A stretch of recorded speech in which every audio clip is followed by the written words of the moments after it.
আসসালামু আলাইকুম রহমতুল্লাহ। M K জামান রচিত ইজি ক্লাস হ্যান্ডবুকটির পক্ষ থেকে আপনাদের স্বাগত। আজকের টিউটোরিয়ালের বিষয় কস্ট অফ ক্যাপিটাল, নবম ক্লাস। বিগত 8টি ক্লাসে আমরা এ অধ্যায়ের ধারাবাহিকভাবে বোর্ড প্রশ্নগুলো শিখে এসেছি 2016 সাল পর্যন্ত। আজকের ক্লাসে আমরা 2017 এবং 2018 সালে যে সমস্ত প্রশ্নগুলো এসেছে এগুলো সমাধান করব। তাহলে চলুন প্রথমে আমরা 2017 সালের একটি প্রশ্ন দেখি। ফোর্থ ইয়ার এটা এসেছে। প্রশ্নটি বলা আছে অ্যাজুমিং corporate tax rate 40% and personal income tax rate 20%, find out the cost of following source of capital. দেখুন, পার্সোনাল ট্যাক্স রেট লাগে কস্ট অফ রিটার্ন আর্নিংয়ের সময়, আর কর্পোরেট ট্যাক্স রেট লাগে অনলি কস্ট অফ ডেপ্টের সময়। এছাড়া কস্ট অফ প্রিফারেডে এবং cost of ইকুইটিতে কোনো tax প্রয়োজন হয় না। এখানে নাম্বারিং করা আছে মোট 6টি, সোর্স আছে 6টি। এই 6টির অ্যামাউন্ট দেওয়া নেই, তবে ওয়েট দেওয়া আছে। ওয়েটের এভারেজ করার সময় যে ওয়েট প্রয়োজন সে ওয়েটগুলো নিচে দেওয়া হয়েছে। প্রথমটা 20%, 25%, 30%, 10%, 5% এবং 10%। এগুলো উত্তর না, এগুলো হচ্ছে সব ওয়েট। অর্থাৎ প্রথম সোর্সটার অনুপাত 20, দ্বিতীয় সোর্সটার অনুপাত 25, এভাবে। তো আসুন সোর্সগুলো আমরা দেখে আসি। প্রথমে বলা হচ্ছে এ 5 year 10% বন্ড অফ টাকা 10,000 sold for 12,000 and 2% under writing cost. এখানে বলা হচ্ছে যে 10% বন্ড 5 বছর মেয়াদি, ফেস ভ্যালু 10,000 টাকা, এটা বিক্রি হয়েছে 12,000 টাকা, আর বিক্রি করতে ফ্লুয়েশন কস্ট 2% আন্ডার রাইটিং কমিশন। এখান থেকে আমাদের কস্ট অফ ডেপ তৈরি করতে হবে বন্ডের জন্য। তো আমরা প্রথমে একটা শেষ করি, 1 নম্বরটাই করি। যেহেতু এটা ম্যাচুরিটি দেওয়া রয়েছে, তো ম্যাচুরিটি অনুযায়ী কস্ট অফ ডেপ তৈরি করি। কেডি সমান সমান interest 1 minus tax rate plus RV minus net sale value divide by RV plus net sale value divide by 2, উপরে আছে এন। হিয়ারে ফেস ভ্যালু 10,000, আরভি হচ্ছে 10,000, ইন্টারেস্ট অ্যামাউন্ট 10% 1,000 টাকা, সেল ভ্যালু 12,000 টাকা, আর ফ্লুয়েশন কস্ট ফেস ভ্যালুর উপরে 2%, এতে আসে কত? আন্ডার রাইটিং কমিশন 200 টাকা। তাহলে নেট সেল ভ্যালু 12,000 থেকে 200 টাকা আমরা মাইনাস করলাম। মাইনাস করার পরে ফলাফল থাকলো 11,800 টাকা। এটা হচ্ছে net sale value. Maturity period 5 বছর। সূত্রে আমরা মানগুলো বসিয়ে দিলাম। 1,000 টাকা interest, 1 minus tax rate 40%, plus RV 10,000 টাকা, আর নেট সেল ভ্যালু 11,800 টাকা ভাগ 5। নিচেই আরভি 10,000 টাকা, নেট সেল ভ্যালু 11,800, 10,000 11,000 21,800 ভাগ 2। ক্যালকুলেশন করে আমরা যেটা পেয়েছি ফলাফল দেখে যে 2.20% অ্যান্সার হয়েছে। 2 নম্বর সোর্সে বলছে 12% ডিবেঞ্চার। এবার বলছে ডিবেঞ্চার 12% সুদ অফ ফেস ভ্যালু 30,000 টাকা পার ভ্যালু, সোল্ড 28,000 টাকা। এখানে কোনো মেয়াদ দেওয়া নেই, বছর উল্লেখ নেই, তাহলে এটা অপরিশোধিত ডিবেঞ্চার। এটাও কেডি বের করতে হবে। এখন যেহেতু নেট সেল ভ্যালু আলাদা, তাহলে আমাদের উপরে লিখতে হবে interest divide by net sale value into 100। Tax rate আছে আবার 40%। তাহলে interest amount 1 minus tax rate divide by net sale value into 100। হিয়ারে ফেস ভ্যালু 30, ইন্টারেস্ট 3600, আর sale value 28,000, net sale value 28,000 থাকবে। ক্যালকুলেশন করলাম, এখানে দেখে আসলো 7.71%। 3 number source 9% perpetual preferred stock. Perpetual হচ্ছে অপরিশোধিত, অফ টাকা 10 পার ভ্যালু, প্রত্যেকটা প্রিফারেডের দাম মাত্র 10 টাকা, অ্যান্ড সোল্ড 12 টাকা। নেট সেল এখানে সোল্ড ভ্যালু আবার 12 টাকা, উইথ এ ফ্লুয়েশন কস্ট হচ্ছে 5%। তো 5% ফ্লুয়েশন কস্ট আছে, তাহলে সেল থেকে আবার ফ্লুয়েশন কস্ট বাদ দিলে নেট সেল ভ্যালু পাওয়া যাবে। যেহেতু এটা অপরিশোধিত, তাহলে ছোট একটা সূত্র preferred dividend divide by net sale value into 100। 3 নম্বরে আসুন, কস্ট অফ প্রিফারেড কেডি সমান সমান কেপি সমান সমান preferred dividend divide by net sale value. হিয়ারে ফেস ভ্যালু 10 টাকা, পিডি হচ্ছে 90 পয়সা, 9%। সেল ভ্যালু 12 টাকা, ফ্লুয়েশন কস্ট 10 টাকার উপরে 5% 50 পয়সা। তাহলে নেট সেল ভ্যালু হবে, সেল ভ্যালু থেকে 50 পয়সা বাদ দিলে 11 টাকা 50 পয়সা।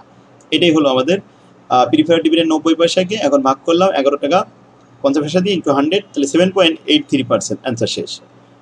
4 নম্বর সোর্সে বলছে 13% প্রিফারেড স্টক অফ 10 টাকা par value to be redeem. এটা আবার পরিশোধ হবে আফটার 5 ইয়ার, 5 বছর পরে, তাহলে এটা পরিশোধিত। এটা বড় সূত্র হবে। সোল্ড 12 টাকা with a flotation cost 7%।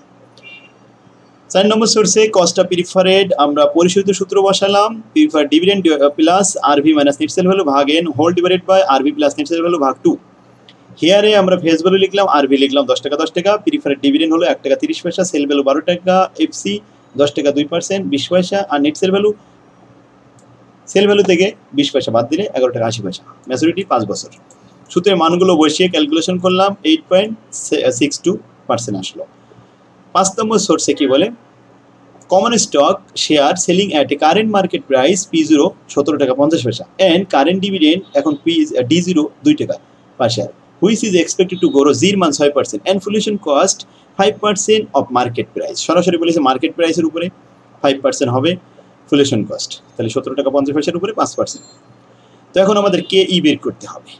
KE-তে D0 দেওয়া আছে, আমরা সূত্রটা লিখলামই হবে যে কস্ট অফ ইকুইটি KE সমান যেহেতু এখানে D1/P0 - FC into 100 plus growth rate লিখেছি, তাহলে D1 বের করার জন্য হিয়ারে আমাদের একটু লিখে নিতে হবে D0 into 1 plus growth rate, তাহলে D1 বেরিয়ে আসবে 2 টাকা 12 পয়সা, আর D0 তো 2 টাকা আছেই, D1 লিখলাম 2 টাকা 12 পয়সা, আর P0 17 টাকা 50 পয়সা, গ্রোথ রেট 6%, আর FC হচ্ছে 5%, 0.05, তাহলে 0.05 বাদ দিলাম 17 টাকা 50 পয়সা থেকে, আর উপরে 2 টাকা 12 পয়সা আছে, ইন্টু 100 প্লাস গ্রোথ রেট 6%।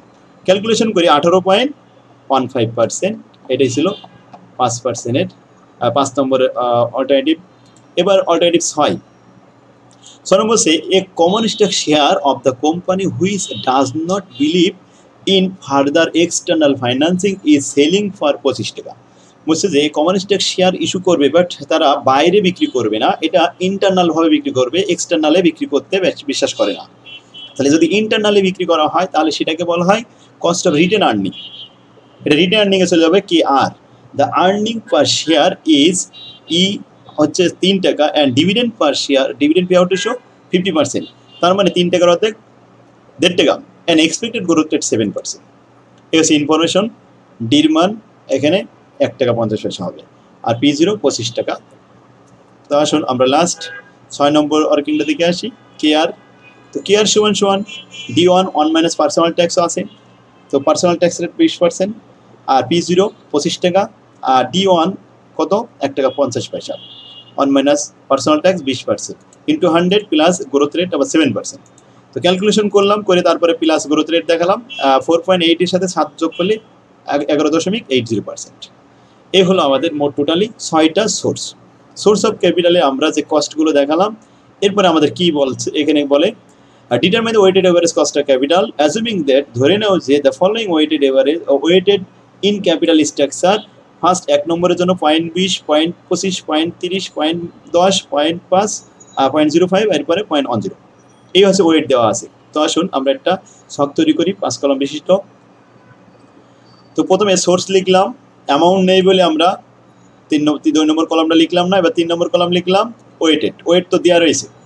এই ওয়েট বের করার জন্য অ্যামাউন্ট লিখতে হয়, সেই অ্যামাউন্ট যেহেতু নেই তাই আমরা 4টা কলাম বিশিষ্ট ছক করলাম। ওয়েটগুলো সব দেখে দেখে বসাই দিলাম। এবার কস্টগুলো আমরা যে ওয়ার্কিং করেছি এগুলো সব বসালাম, বসাই 2.20 সাথে যদি আমরা 0.2 গুণ করি তাহলে আসে 0.44%। 7.71 এর সাথে 0.25 গুণ করলে 1.39, আর 7.83 সাথে 3 গুণ করলে 2.35, 8.62 সাথে 1 গুণ করলে 0.862%। তারপরে 18.15 এর সাথে 0.05 গুণ করলে 0.91, 11.80 এর সাথে 0.1 গুণ করলে 1.18, এগুলো যোগ করলে আসে 7.67%। Hence the WACC 7.67% answer. এই ছিল আমাদের 17 সালের সব থেকে বড় একটা অঙ্ক। এরপরে আসুন 17 সাল 14 সাল ফোর্থ ইয়ারে এসেছে এটা আছে অ্যাপ্লাইড অফ ঢাকা ইউনিভার্সিটিতে এসেছে। তো এখানে সোর্স কয়টা, 1 2 3 4টা, cost of common stock, cost of preferred, cost of ডেপ্ট, আর কস্ট অফ রিটার্ন আর্নিং। এখন আমরা এখানে ইনফরমেশন দেখা যাচ্ছে the common stock share of company sell P0 30 টাকা, এক্সপেক্টেড ডিভিডেন্ড D1 হচ্ছে 2.5 টাকা, দ্যাট উইল গ্রো 0.4%। এই পর্যন্ত আমরা যে ইনফরমেশন পেলাম কস্ট অফ রিটার্ন আর্নিং এবং কস্ট অফ ইকুইটি করার জন্য আমরা এটা লাগবে। কর্পোরেট ট্যাক্স পেলাম 40%, এটা কেডির সময় লাগবে, আর কেপির জন্য কোনো ইনফরমেশন নেই, তাহলে যে পার্সেন্টেজ দেওয়া রয়েছে এটাই কেপির জন্য গিভেন 12% থেকে যাবে। কয়টা সোর্স এখন, 4টা সোর্স। তো 4টা সোর্সের আমরা ক্যালকুলেশন করব। ক্যালকুলেশন আগের মতো সেম, এগুলো করে নেন। এরপরে WACC করে ফেলেন, বাস অঙ্ক শেষ। WACC 9.872% answer. 18 নম্বর অঙ্কটি ফোর্থ ইয়ারে এসেছে 3 company ABC are in the same type of business and hence have similar operating risk. However, the capital structure of each of them is different and the following are the details. এখানে বলছে যে equity share capital face value 10 টাকা দাম, total মিলে এখানে 4 লাখ, 2.5 লাখ এবং 5 lakh. Market value পার share, বর্তমানে শেয়ারের দাম আগে 10 টাকা থাকলে এখন 15 টাকা, 20 টাকা, 12 টাকা হয়েছে। আর ডিভিডেন্ড পার শেয়ার, ডিভিডেন্ড দেওয়া রয়েছে 2 টাকা 70 পয়সা, 4 টাকা এবং 2 টাকা 88 পয়সা। আচ্ছা, ডিবেঞ্চার ফেস ভ্যালু ডিবেঞ্চারের 100 টাকা। প্রথমটা ডিবেঞ্চার নেই এতে, কিন্তু বিতে আছে 1 লাখ টাকার আর সিতে আছে 2.5 লাখ টাকার cost of debt. Market value per debenture, ডিবেঞ্চারের বর্তমান মূল্য আগে যদি 100 টাকা ছিল এখন আছে 125, এটা সেল ভ্যালু, আর এটা আছে 80 টাকা সেল ভ্যালু। এরপর বলছে interest rate on the debenture. ডিবেঞ্চারের ইন্টারেস্ট রেট কত? 10% আর 8%।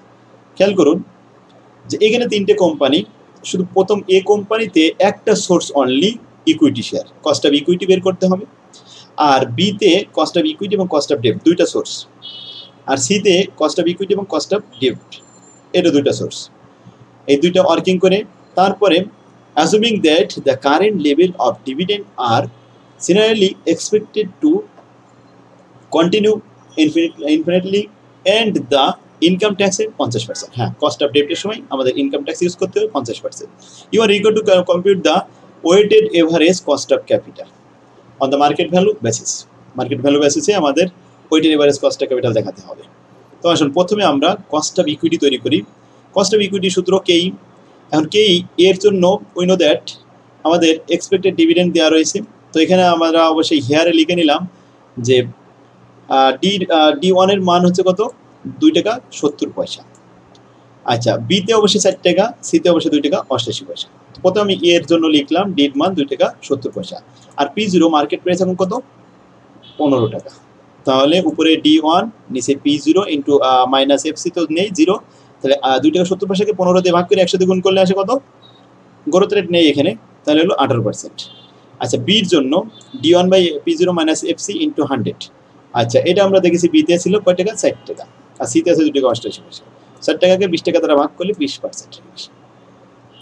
সিতে 2 টাকা 88 পয়সা আর মার্কেট ভ্যালু 12 টাকা। 2 টাকা 88 পয়সাকে 12 দিয়ে ভাগ করে 100 দিয়ে গুণ করলে 24%। তাহলে 3টা কস্ট অফ ইকুইটি পেয়ে গেলাম। এবার কস্ট অফ ডেট।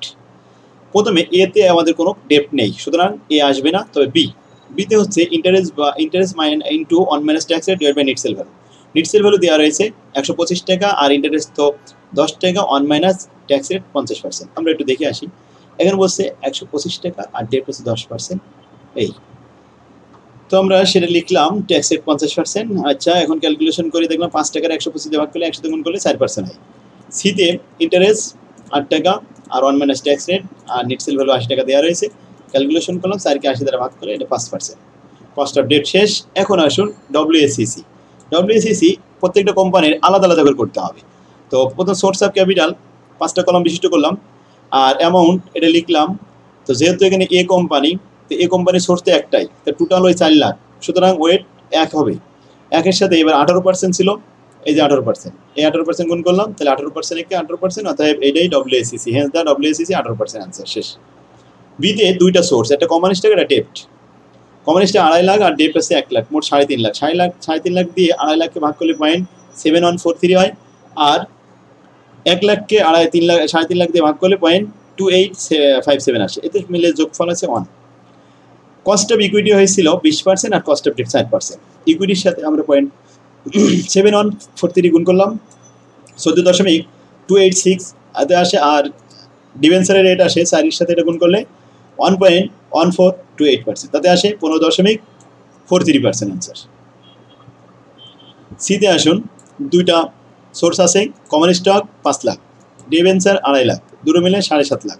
5 লাখকে 7.5 লাখ দিয়ে ভাগ করলে 0.67, 2.5 লাখকে 7.5 দিয়ে ভাগ করলে 0.33, এতে আসে 1.00।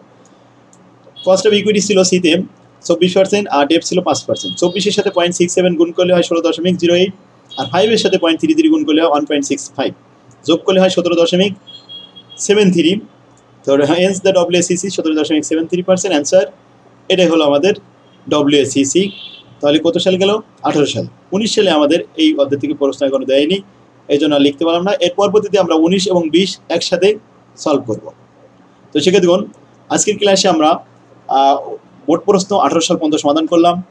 এই অধ্যায়টি 4th ইয়ার পর্যন্ত বিভিন্ন জায়গায় বিভিন্ন সিলেবাসে দেওয়া হয়েছে। এই জন্য আমি বোর্ডের অঙ্ক যখন সমাধান করেছি তখন 4th ইয়ার, 2nd ইয়ার, 1st ইয়ার সব মিলাই একসাথে করে দিয়েছি। সেক্ষেত্রে দেখুন তো আমার বই থেকে এগুলো প্র্যাকটিস করুন। আশা করি ইনশাল্লাহ এই অধ্যায়ের কোনো অঙ্ক আর আপনাদের কাছে জটিল লাগবে না। আর যদি কোনো সমস্যা হয় তাহলে ফোনে আমার সাথে যোগাযোগ করুন। আর আমার বইটা নেওয়ার জন্য আমার সাথে সরাসরি যোগাযোগ করুন। আমাদের অফিস থেকে সরাসরি নিলে সুলভ মূল্যে নিতে পারবেন। তো সেক্ষেত্রে দেখুন তাহলে আজকের ক্লাস আমরা এখানে শেষ করি। আল্লাহ হাফেজ, আসসালামু আলাইকুম রহমতুল্লাহ।